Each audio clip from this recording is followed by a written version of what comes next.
Polity के DPSP topics से कुछ इम्पोर्टेंट फैक्ट्स प्रीलिम्स के लिए। नीति निर्देशक तत्व आयरलैंड के संविधान से लिए गए हैं। नीति निर्देशक तत्व अवाध्य योग्य हैं, जिसका अभिप्राय है कि इन्हें लागू करने के लिए कोई व्यक्ति न्यायपालिका का सहारा नहीं ले सकता।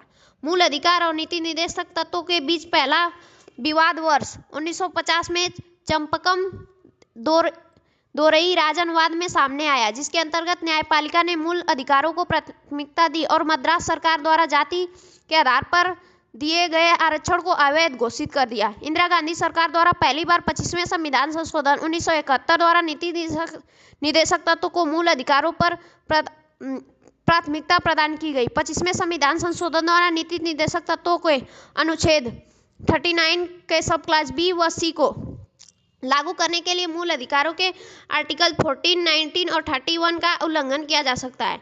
केशवानंद भारतीवाद 1973 में न्यायपालिका ने पहली बार नीति निर्देशक तत्वों की प्राथमिकता को स्वीकार किया तथा न्यायपालिका ने 25वें संविधान संशोधन को वैध माना, जिसमें आर्टिकल 39 के सब क्लास बी व सी को लागू करने के लिए मूल अधिकार के आर्टिकल 14, 19 और 31 का उल्लंघन किया जा सकता है।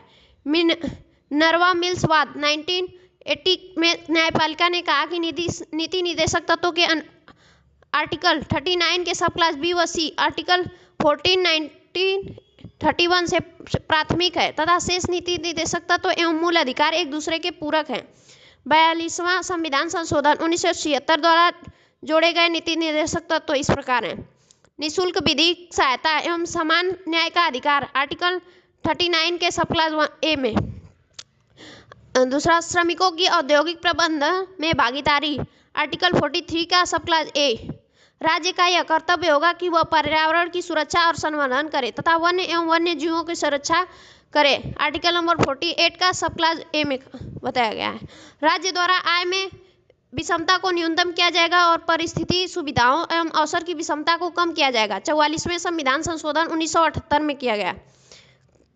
आर्टिकल नंबर 36 में नीति निर्देशक तत्वों की व्याख्या की गई है। आर्टिकल 37 में बताया गया कि नीति निर्देशक तत्वों के उपबंध किसी न्यायालय द्वारा नहीं लागू होंगे, लेकिन फिर भी यह देश के शासन के आधार हैं तथा विधि बनाने में इन तत्वों को लागू करना राज्य का कर्तव्य होगा।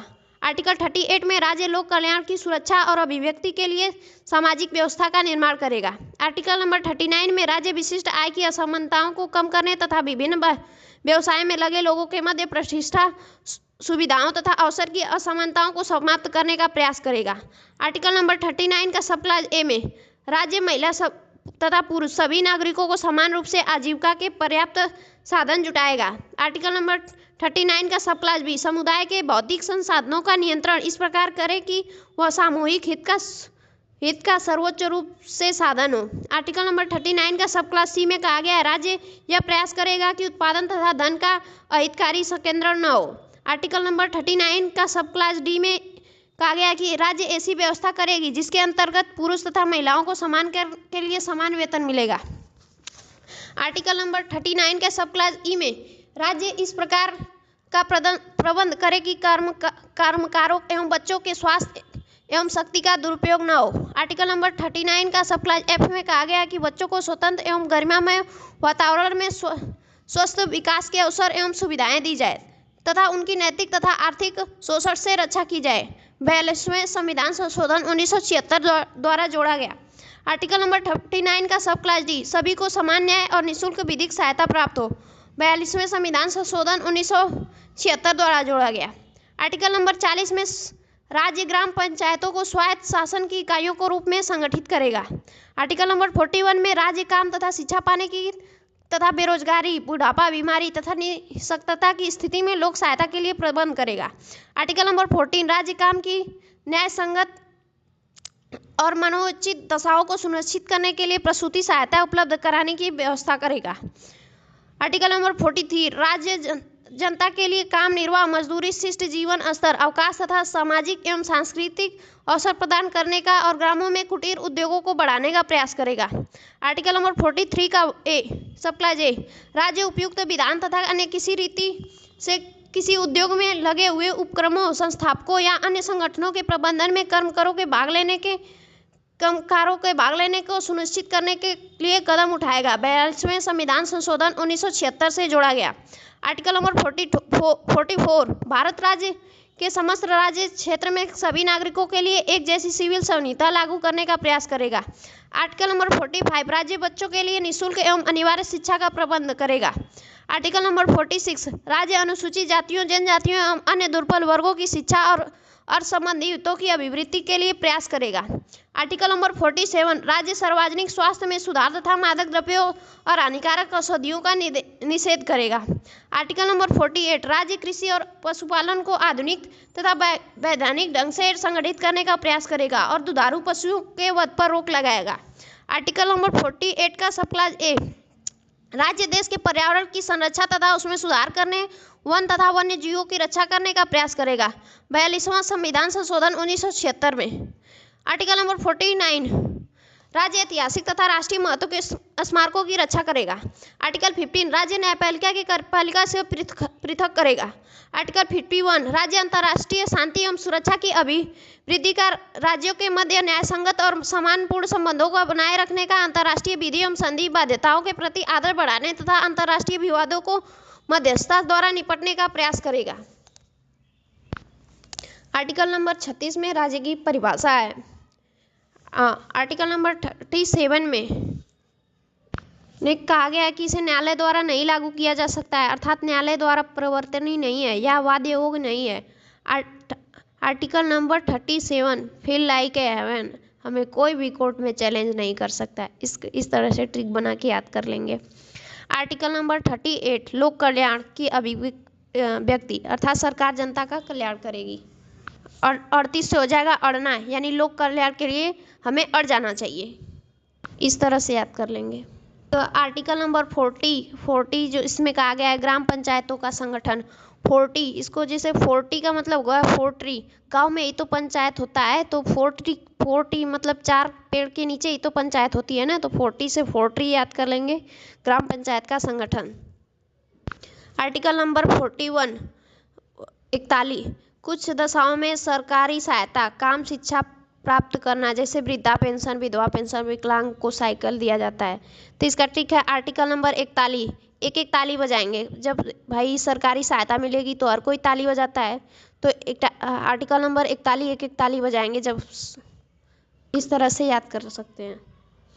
आर्टिकल नंबर 44 में यह है कि समान सिविल संहिता, यानी सभी धर्मों के लिए विवाह तलाक शर्तें समान रहेंगी, भले ही विवाह की रीतियां अलग अलग हो। यानी आर्टिकल नंबर 4 तू भी 4 मैं भी 4, यानी समान बराबर है ना। आर्टिकल नंबर 44 समान नागरिक संहिता। आर्टिकल नंबर 45 6 वर्ष से कम आयु के बच्चों को स्वास्थ्य का ध्यान रखना सरकार की जिम्मेदारी, और 6 से 14 वर्ष के आयु के बच्चों को निःशुल्क शिक्षा देना सरकारी जिम्मेदारी है। तो 0 से 6 वर्ष के बच्चों को, यानी कि आर्टिकल नंबर 45 में, यानी 0 से 6 वर्ष तक के बच्चे पिन साइज के होते हैं, तो पिन साइज के बच्चों को शिक्षा देना। आर्टिकल नंबर 20 से 45 पे से पिन साइज के बच्चे, ऐसे याद कर सकते हैं। आर्टिकल नंबर 46 में कहा गया है कि SC ST OBC के लिए विशेष आरक्षण। आर्टिकल नंबर 46 से हो जाएगा छाने, यानी SC ST OBC को भी छाने का मौका मिलेगा। आर्टिकल नंबर 47 में कहा गया है सरकार पोषायुक्त आहार उपलब्ध कराएगी और नशीली दवाई एवं शराब पर प्रतिबंध लगाएगी।